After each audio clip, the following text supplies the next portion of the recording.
bawat isa. May baon po ba kayo? Siyempre, hindi kayo pupunta dito na walang baong pera. Lalo yung namamasaheros. Tama po, hindi kayo makararating pag walang baong pera. Ngayon po, dahil tayo pumunta dito, ibang baon po ang kinukumusta ko.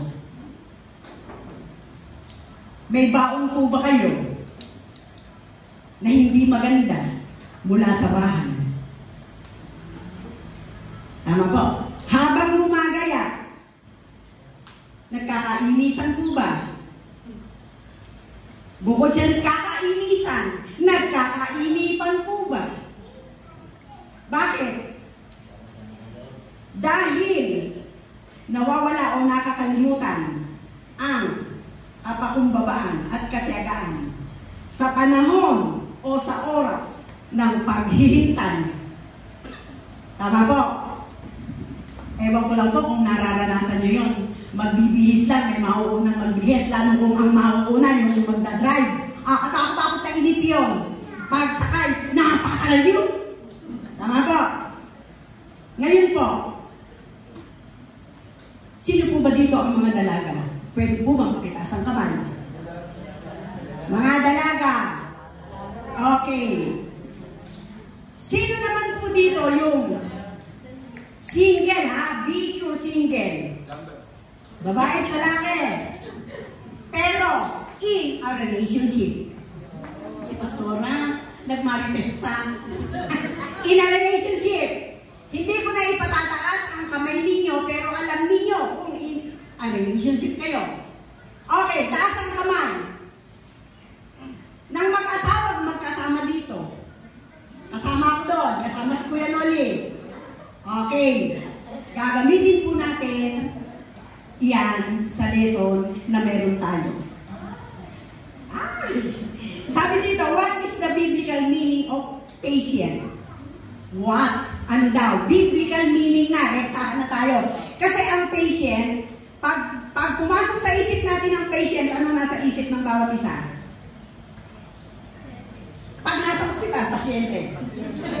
Gagamutin, tama? O, may pasyente pa dito. Walang pasyente dito physically. Tama? Pero may pasyente dito. Spiritual sickness. Sigad yung doktor. Tama? So, pero, pag tinanong, kanina, what is the biblical meaning of patient? So, sure, hindi ito pasyente. Karakter to. How do you biblically be patient? Eto ngayon yung tanong. Hindi na ano, paano naman tayo nagiging biblically patient? Meron kasing, pag sinabi natin biblically patient, ibig sabihin, merong hindi biblical.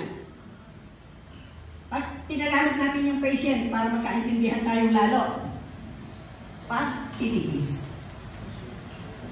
Tama? Biblically patient. Yung hindi biblically patient, meron din po. At iyan din po yung natutuklasan natin kung ano yun. Kung paano tayong biblically patient at kung paano din tayo hindi biblically patient. Bakit? What is meant by God is patient. Karakter ni God yan, yung patient.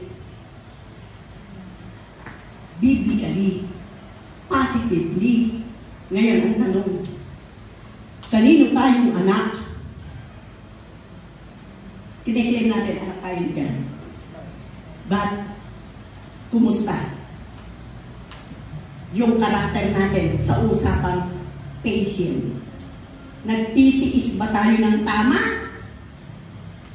Ayon sa kalooban ng Diyos? O tingin lang natin, nagtitiis tayo ng tama, pero hindi kalooban ng Diyos? Bakit? Ano ba ang sinasabi sa katangian ng Diyos kapag patient ang pinag-usapan? Able to accept. May kakayanang tumanggap ng negatibong tao at positibo. Walang discrimination. Iyon yung karakter ng Diyos. Ngayon, kung sinasabing natin anak tayo ng Diyos, the same ba ng Ama natin, ang pagtanggap natin, may kakayanan ba tayong tumanggap? Meron. Ang tanong, ginagawa ba natin yung part natin? Or, natatanggap ba natin yung, tinotolerate na ba natin yung delays? Yung mali, yung meron tayong pinagagawa, pag inutos natin, kaiisip pa lang natin, ipagagawa natin, gusto natin gawin agad. Ganyan ba si God? Apurado. Tama? So, yun yung sinasabi. Sa problema, inip na inip ba tayo? Kadadating lang ng problema, ang gusto agad masolve. Dahil sa kagustuhan, masolve agad yung problema, gagawa ng paraan, na ang paraan hindi naaayon sa kalooban ng Panginoon. Or, suffering without becoming annoyed. Nagtitiis ba tayo na hindi tayo nagiging iritado? O ramdam na ramdam ng kasama natin na iritado tayo kahit ang problema ay kadadating pa lang? So, yun po yung sinasabi. Laging nababahala. Bakit hindi muna nating subukan na maranasan yung gusto ng Panginoon habang siya'y naghihintay na katulad din ng ginawa niya dito sa atin? Ano yun?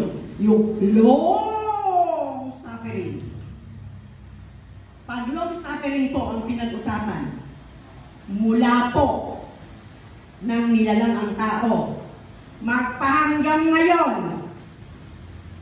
nagtitiis at nagtitiyaga ang ating Panginoon sa paghihintay sa bawat isa sa atin. Yun lang kung tinanggap natin siya, tagal natin siya tinanggap, naghintay po ba siya o hindi?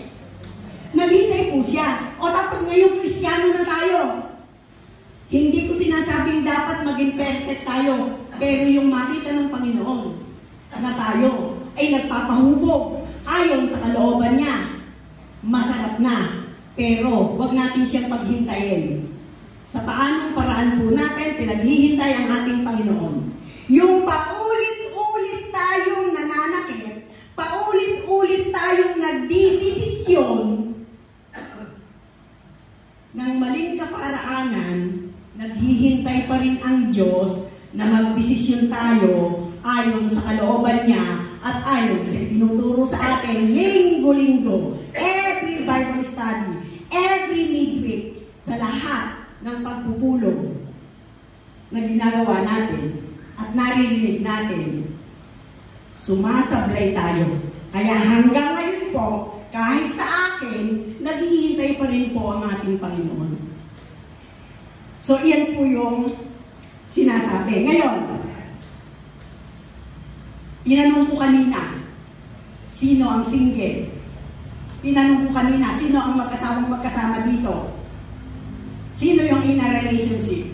Ngayon, kailan nasusubok o nawawala ang kakayanan sa pagpapakumbaba at sa pagtitiis? Kailan? Malinaw po sinasabi ko. In a relationship, masarap pa po yan. At iyan po ang makapagpapatunay yung mga dumaan sa relationship na katulad namin. Ipinatali na ang aming puso sa bawat asawa na meron kami. Pero dumaan din po kami sa katulad ng mga in a relationship ngayon.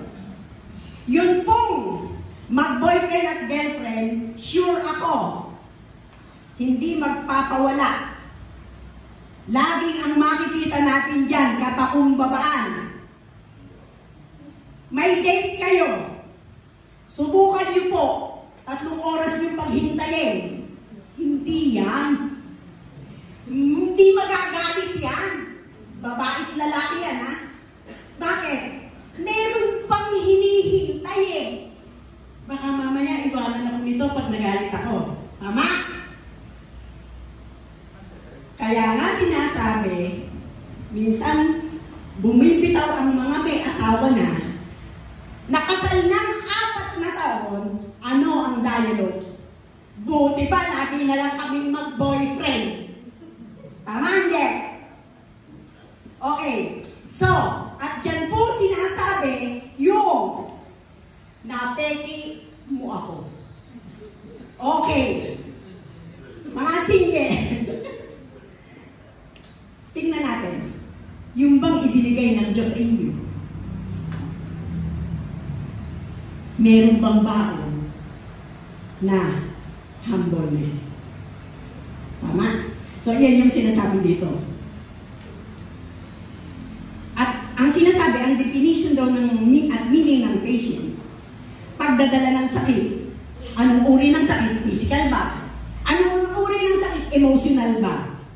Trials. Paano dinadala yung trials? Dinadala ba ito ng magaan? O kahit hindi mabigat, ay mas napakabigat, depende sa iisipin nilang mangyayari. So, yun yung sinasabi. Pagdadala ng pagsubok, mahinahon bang dinadala? Or wala ba itong complete? Hindi ba ito nagmamadali?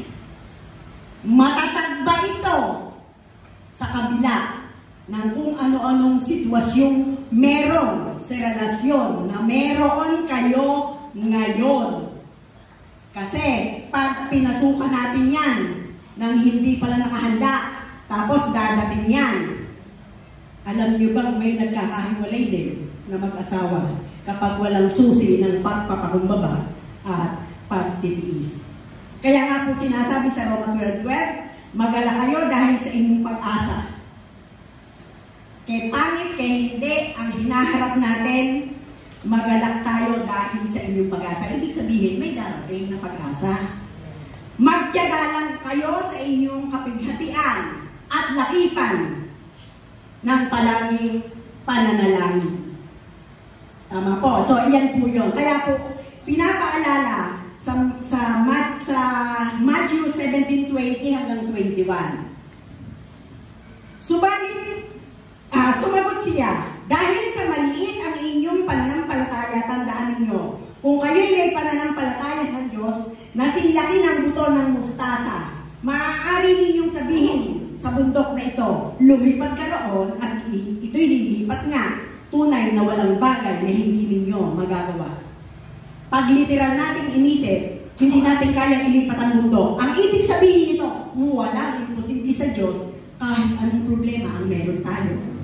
Magtataka kayo bakit napunta sa pananampalataya? Kasi ang pinag-uusapan, maliit na butil ng pananampalataya, kayang palaguin ng Diyos. Ang mahalaga, meron kesa wala.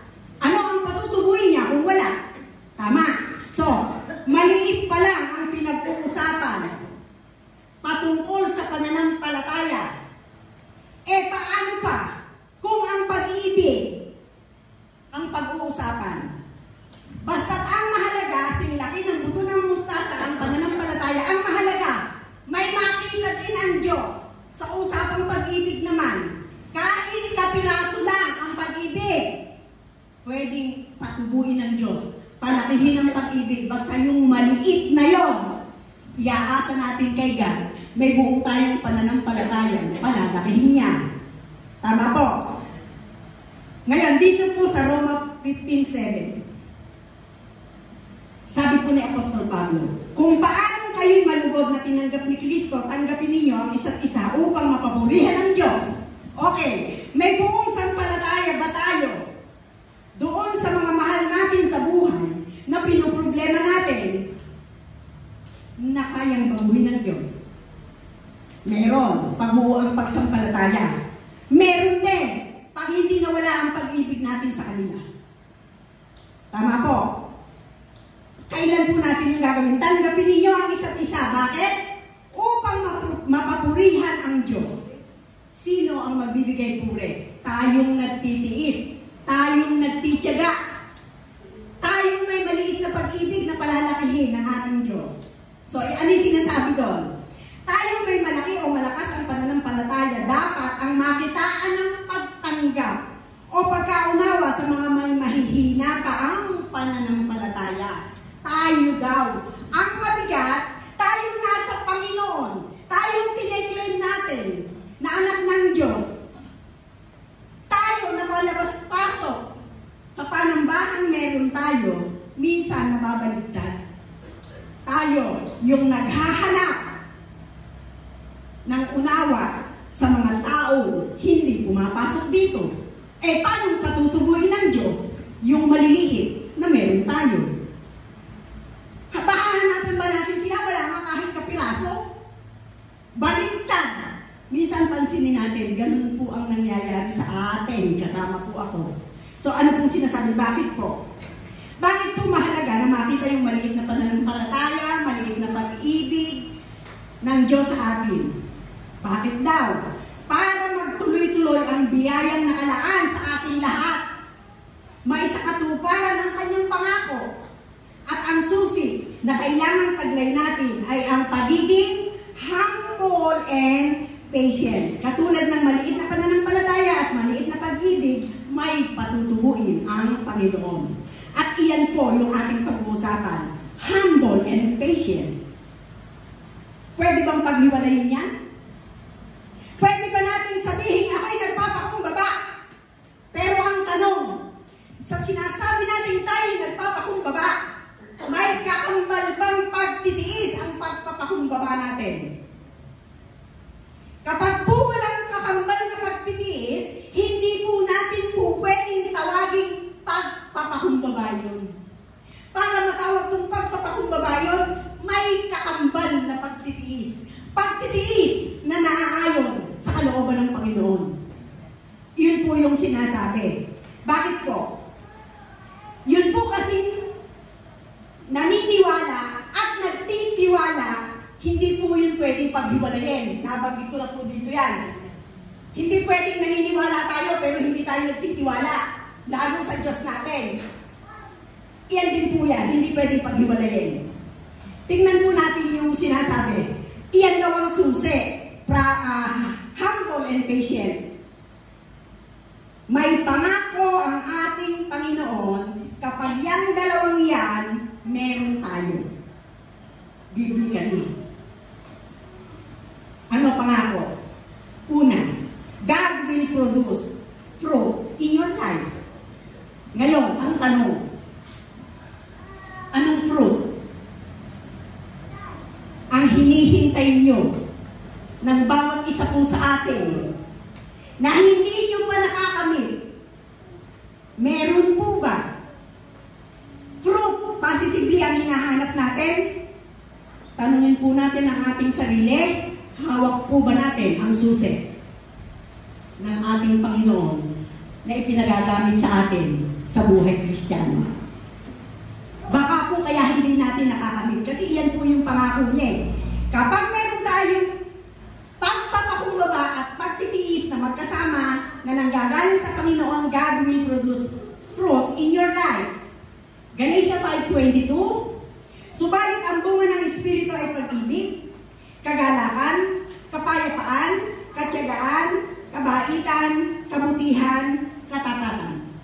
Kumusta po ang bawat karakter na binanggit yan sa Galatia 5:22? Kumusta kayo? Payapa po ba ang puso ng bawat isa?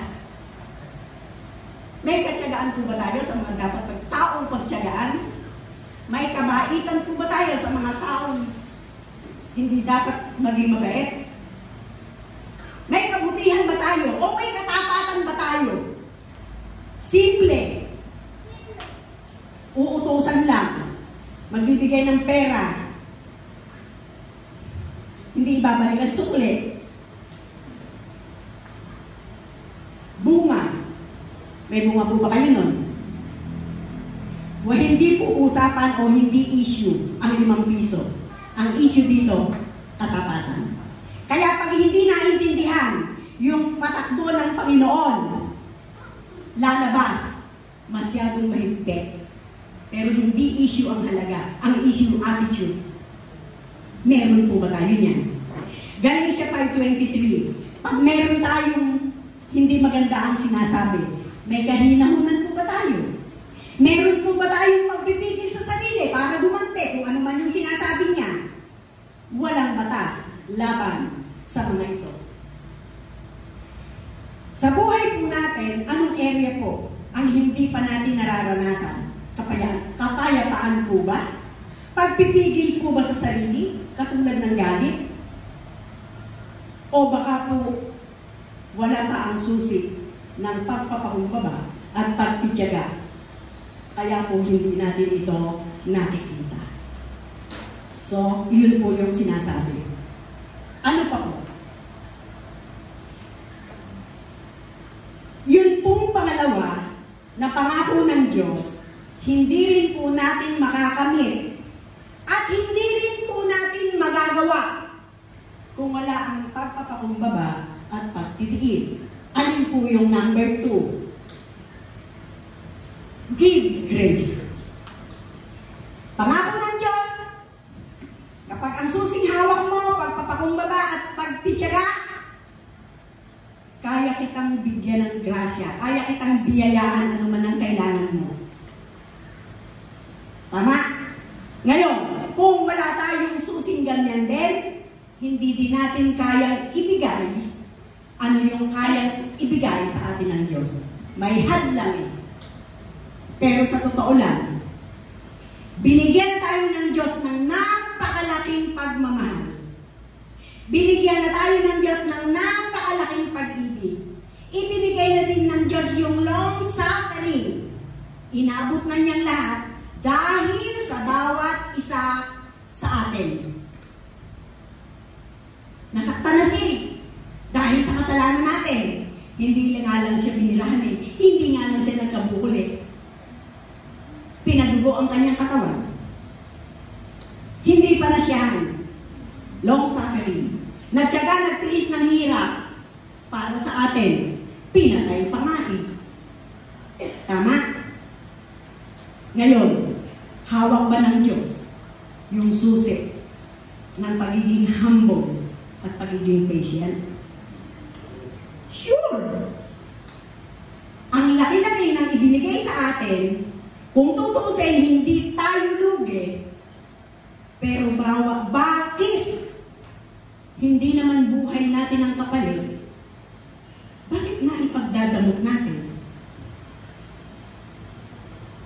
Nakakalungkot, no? Pero talagang masakit-masaktan. Lalo kung masasaktan tayo ng hindi naman talaga totoo yung sinasabi sa atin, masakit. Pero ang laban na lang natin dyan, nakikita ng Diyos yan. Hindi maililihim sa Kanya. So, susi, be humble and be patient. Iyon yung sinasabi. Hebrew 4:16. Kaya't huwag tayong mag-atubiling lumapit sa trono ng mahabaging Diyos upang makamta natin ang habag at kalinga sa panahon ng ating pangangailangan. Maaaring lumalapit tayo. Pero, baka magkatabi lang tayo. Katulad ng mag-asawa, na ang tawag sa kanila, mag-asawa. Pero kumusta ang relasyon? May relasyon ba? O baka katulad tayo noon. Ang alam natin, malapit tayo sa Diyos, pero wala palang relasyon.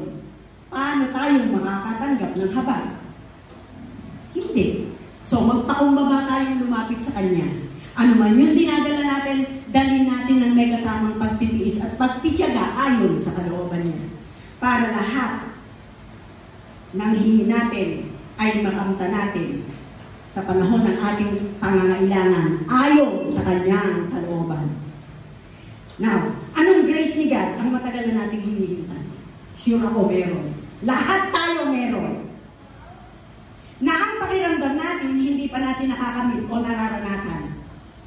Tulad ng problema sa anak,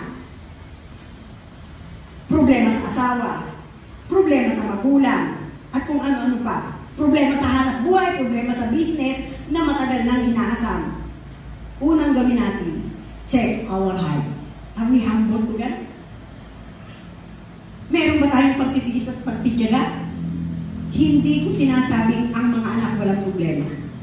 At hindi ko sinasabing anak lang ang problema. Magulang man. Darating ang time, poproblemahin natin.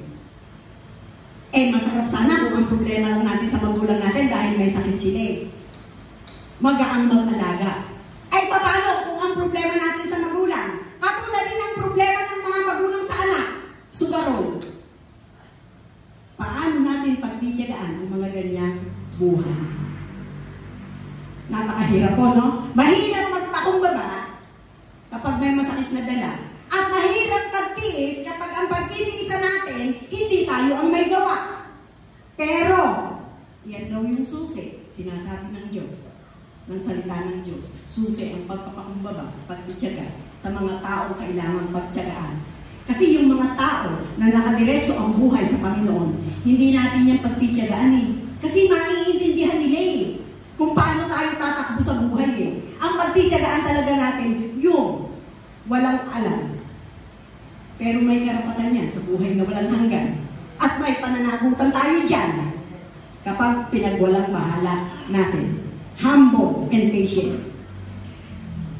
Ayon po sa kabutihan ng grace ni God, kung bitbit po natin ang susi ng pagpapakumbaba at pagtitiyaga, mararamdaman natin kung saan magaganap ang susunod na pangako ng Panginoon. At iyan po yung number 3. Ano po yung sinasabi sa number 3? Pangako ng Diyos sa mga anak niya na may bitbit na pagpapakumbaba at pagtitiyaga na naayon sa kanyang kalooban. Number 3, use you to reveal Christ. Hindi niyo gugustuhin na ipahayag kung sino si Kristo. Hindi natin gugustuhin na ipahayag anong ginagawa ng Diyos sa atin nang sasadyain natin. Kusang magagawa. Kusang magaganap. Bakit? Guided tayo by the Holy Spirit. Dahil hawak natin ang susi ng pagpapakumbaba at susi ng pagtitiyaga at pagtitiis na naaayon ulit sa kanyang kalooban. Nararanasan po ba ninyo yan? Kapag po nararanasan ng bawat isa yan, nare-reveal si God nang hindi natin sinasadya kusang loob by the Holy Spirit. Nagugulat pa kayo, hindi ko akalain may share ko sa kanya yun. Hawak po natin ang susi. May sign. 2 Corinthians 2:14. Ngunit salamat sa Diyos at lagi niya kaming isinasama sa parada ng tagumpay ni Kristo. Dahil sa aming pakikipag-isa sa Kanya at sa pamamagitan namin ay pinalalaganap ng Diyos sa lahat ng dako ang mabangong halimuyak ng pagkakakilala sa Kanya. Ano yung mabangong halimuyak na sinasabi? Na kahit hindi natin basahan ng Biblia, makikita yung halimuyak ng magandang buhay na meron tayo. Mababasa at maririnig nila yung kilos natin kapag nakikinig na sila ng salita ng Diyos. Hindi man banggitin sa harap nyo ang sasabihin nun. Kaya pala ganun siya. Dahil ito yung natutunan niya. Di ba? Inire-reveal natin si God nang hindi natin sinasadya. Hindi tayo nagsasalita, pero namumuhay tayo ayon sa kalooban ng Diyos. Nagtuturo tayo nun. Hindi lang pagpipreach, hindi lang pagtuturo ng Word ni God ang taong nakapagtuturo. Yung mamuhay tayo ayon sa kalooban ng Diyos, ayon sa naririnig at itinuturo sa atin. Nagtuturo na din po tayo. Preach by action. Okay, thanks God. Salamat sa Diyos. Now, masaya at payapa tayong nagpapagamit sa kanyang ugasan na may pagtitiyaga, na may kasamang pagpapakumbaba sa gitna ng problema o kung anong unos ng buhay. No retreat, no surrender sa usapang Panginoon. Next. Ano pa po? Ang makikita o mararamdaman natin kapag yung susi hawak natin. Ano yung pangako ng Diyos? Number 4, Pangako ng Diyos, kapag hawak mo ang susi ng pagpapakumbaba at pagtitiyaga, you use to build up believers. Gagamitin na tayo para maibigay natin o para maipakilala natin ng Diyos para sila'y maniwala at sumampalataya sa ating Panginoon na pinananampalatayanan natin. Kaya na natin silang akayin. Efeso 4:15, sa halip sa pamamagitan ng pagsasalita ng katotohanan sa diwa ng pag-ibig. Laging hindi dapat mawala ang diwa ng pag-ibig. Tayo'y dapat maging lubos na katulad ni Kristo na siyang ulo nating lahat. Kiniklaim natin, ama natin siya, ipakita natin sa kanya tayo mana. Ang mabigat, claim tayo ng claim na ama natin siya, pero ang galaw natin sa kabilang ama na mana. Bakit ganun? So, check our heart. I-check natin mabuti. Pag kumilos tayo, pag ito pa ginawa ko sa iba at kung sa aking gagawin, ano mararamdaman ko?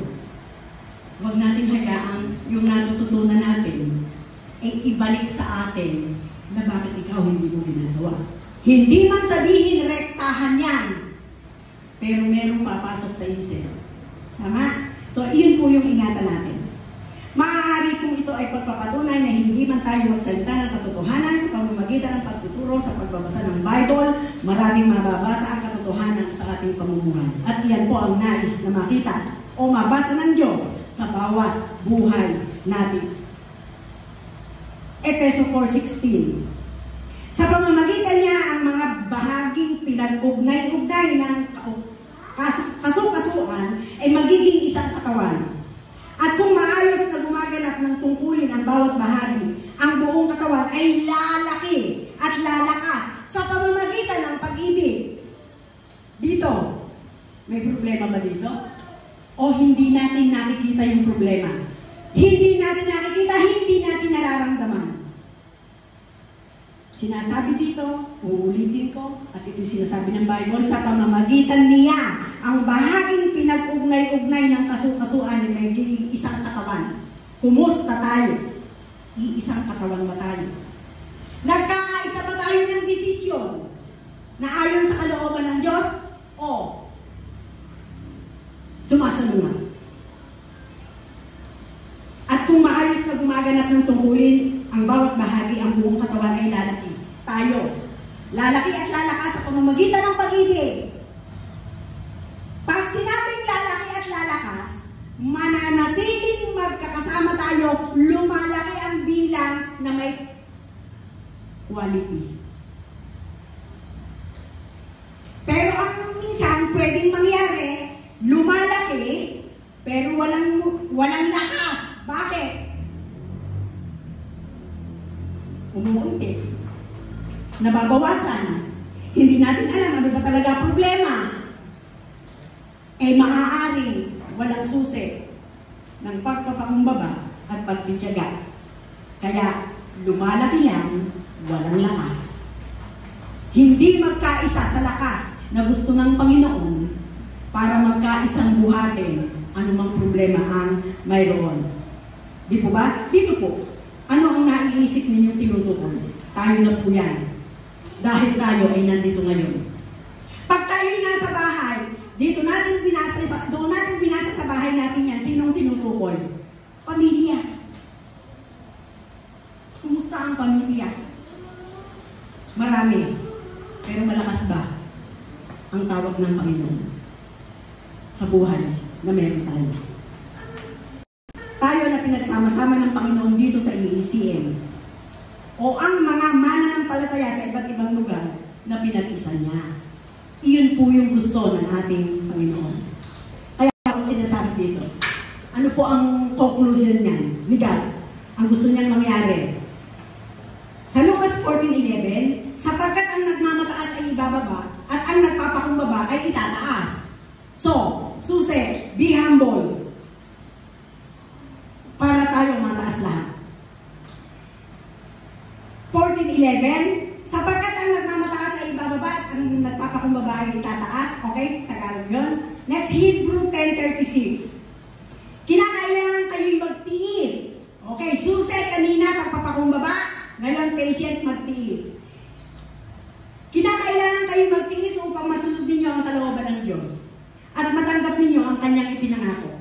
So, kailangan magtiis. Iyon yung susi talaga. Kailangan magpakumbaba. Iyon yung susi ayon sa conclusion. Para daw matanggap natin ang kanyang pinangako. So, check our heart. Pag yung susi, hindi natin bitbit. Huwag na tayong umasa sa pangako ng Diyos. Malinaw sinasabi, hindi mangyayari kapag wala sa atin ang susi na ipinagkakatiwala ng Panginoon. Malinaw po ba? Okay, be humble, be patient by the grace of God para matanggap ang mga pangako. Tama po?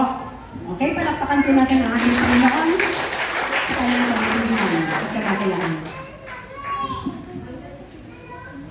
Sige po, tayo pong lahat ay tumayo.